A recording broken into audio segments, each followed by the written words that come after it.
Assalamualaikum warahmatullahi wabarakatuh. Salam sejahtera untuk kita semuanya.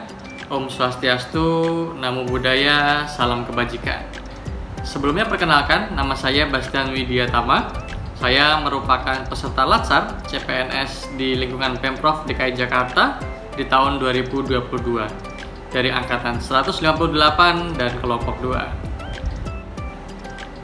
Adapun pada video kali ini tentunya saya diberikan kesempatan untuk memberikan sebuah refleksi maupun umpan balik terhadap pembelajaran yang selama ini sudah saya dapatkan, khususnya pada agenda 2 yang membahas tentang core values ASN yang kita kenal dengan istilah berakhlak.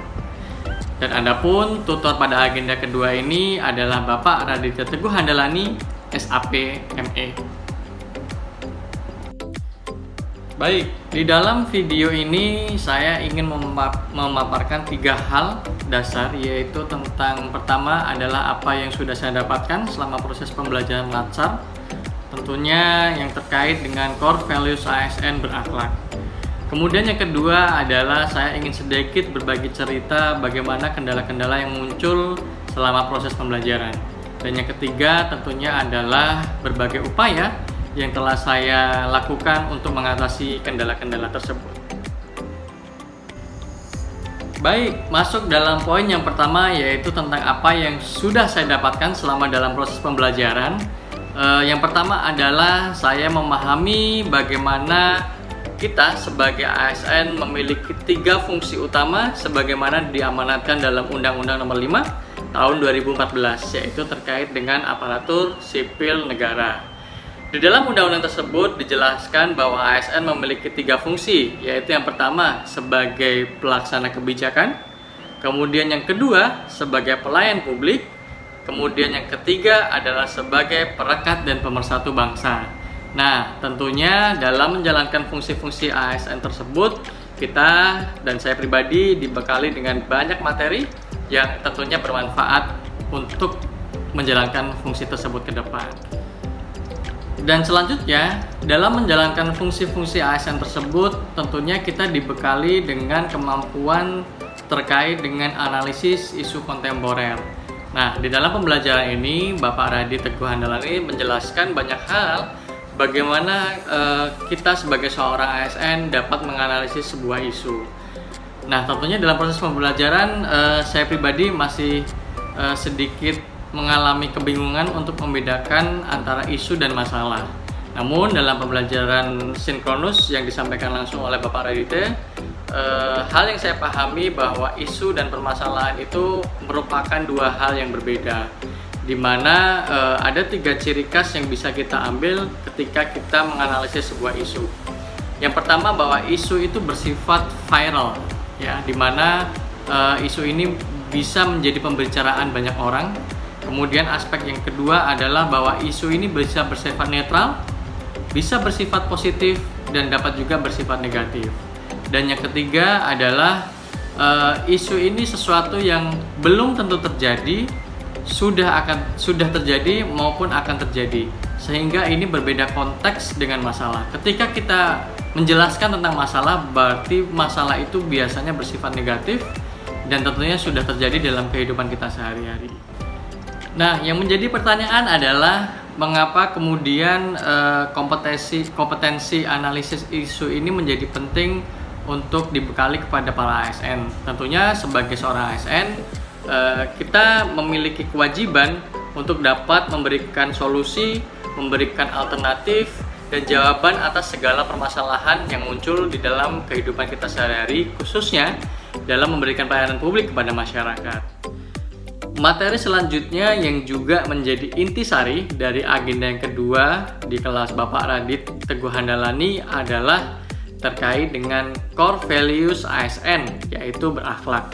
Di mana core values ini tentunya berfungsi sebagai pedoman dan pegangan bagi saya pribadi tentunya dalam bersikap dan bertindak, terutama dalam hal mengimplementasikan dan mengaktualisasikan gagasan solusi atas permasalahan yang sudah saya tentukan sebelumnya di dalam proses pelatihan dasar CPNS di tahun ini. Adapun Core Values ASN Berakhlak merupakan akronim dari berorientasi pelayanan, kemudian akuntabel, kemudian yang ketiga adalah kompeten, kemudian harmonis, loyal, adaptif, dan kolaboratif. Nah, nilai ini yang menjadi pegangan bagi saya pribadi dalam bertindak dan berperilaku sebagai seorang ASN. Namun, kemudian yang menjadi pertanyaan adalah bagaimana nilai-nilai ini dapat diinternalisasikan dan diaktualisasikan melalui sikap dan tindakan. Di dalam kelas Bapak Radit yang menjelaskan tentang Core Values ASN Berakhlak, yang menjadi pertanyaan adalah bagaimana cara kita untuk dapat mengimplementasikan core values tersebut ke dalam sikap dan perilaku kita sehari-hari. Nah, ada beberapa cara yang memudahkan saya khususnya untuk mengimplementasikan dan mengaktualisasikan core values tersebut, di mana Bapak Radit juga turut menjelaskan kata kunci dari masing-masing core values yang kemudian dijelaskan kembali secara lebih detail ke dalam kode etik ataupun contoh perilaku. Nah, sebagai contohnya adalah saya ingin mengimplementasikan core values kompeten. Nah, di dalam core values kompeten ini terdapat beberapa kata kunci. Salah satunya adalah learning agility.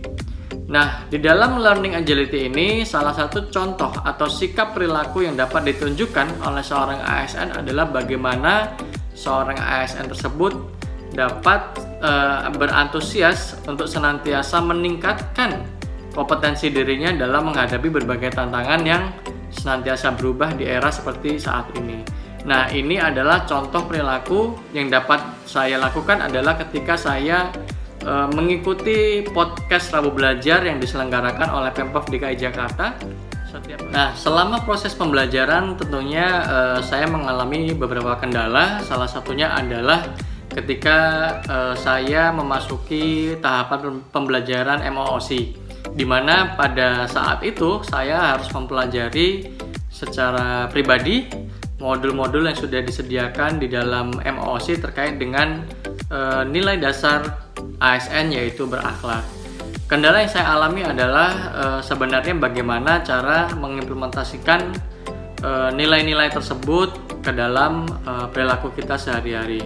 Kemudian kendala lainnya yang saya alami yaitu terkait dengan penyusunan rancangan aktualisasi Core Values ASN Berakhlak. Nah, kendalanya adalah saya masih merasa kesulitan dan merasa bingung bagaimana sebuah sikap itu dapat menggambarkan seluruh core values berakhlak yang berjumlah 7 tersebut.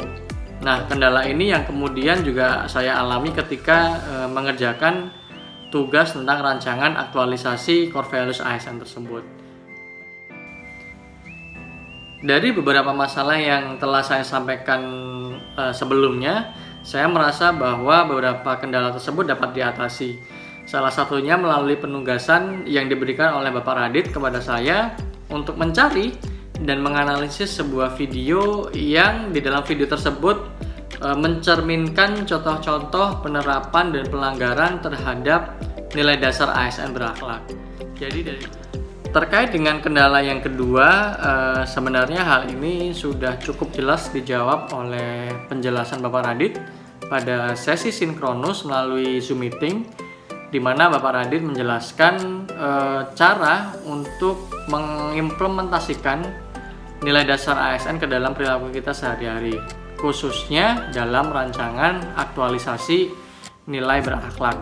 Nah, dalam sesi tersebut Bapak Radit menjelaskan bahwa kita dapat menyusun kalimat dengan mengombinasikan kata kunci, kemudian definisi dan kode etik dari sikap perilaku yang akan kita ambil sebagai contoh. Nah, dari beberapa materi yang sudah saya dapatkan, kemudian kendala yang saya hadapi, serta berbagai upaya yang saya lakukan untuk menjawab berbagai kendala tersebut, tentunya sudah saya sampaikan. Dan yang terakhir, saya mohon izin untuk menyampaikan kesan dan pesan dari kelas Bapak Radit yang saya ikuti selama ini, khususnya di agenda yang kedua.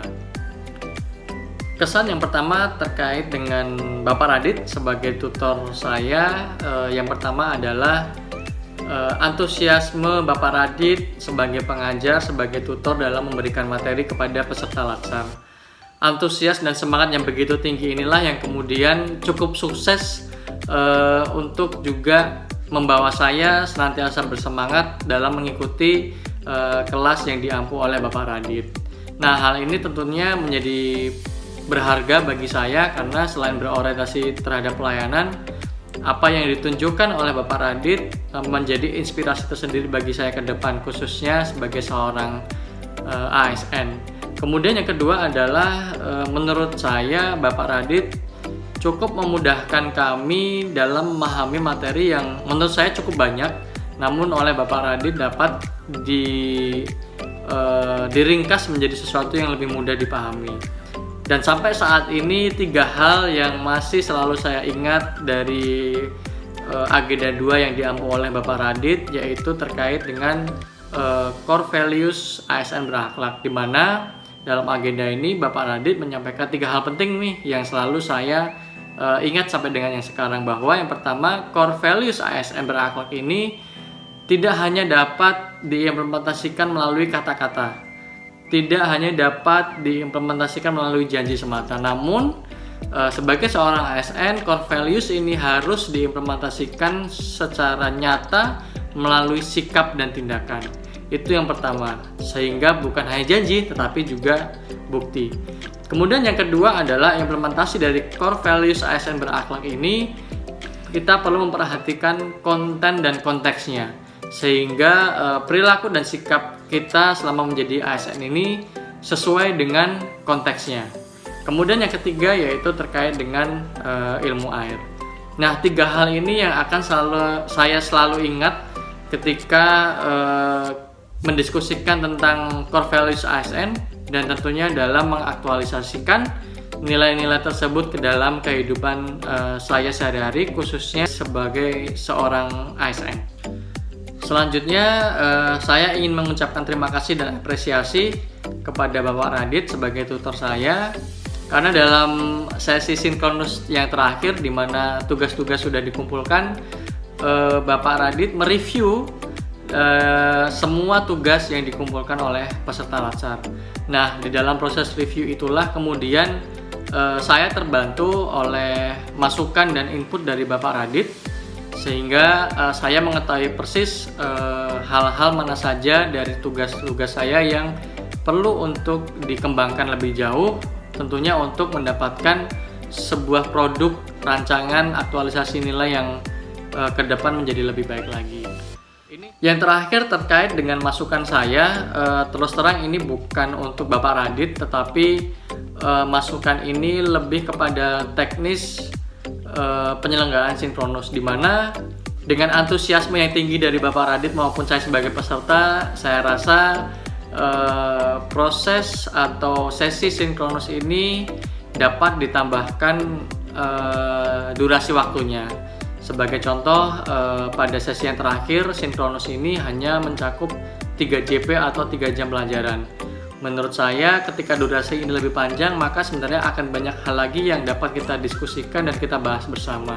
Dan tentunya akan membawa manfaat lebih dan pemahaman lebih bagi saya sebagai peserta latsar. Demikian video refleksi yang dapat saya sampaikan. Namun sebelumnya, sebelum saya tutup, saya ingin berpantun sedikit. Jalan-jalan ke daerah Pluit, jangan lupa membawa baju baru. Terima kasih Bapak Radit, salam sehat dan sukses selalu. Terima kasih, wassalamualaikum warahmatullahi wabarakatuh.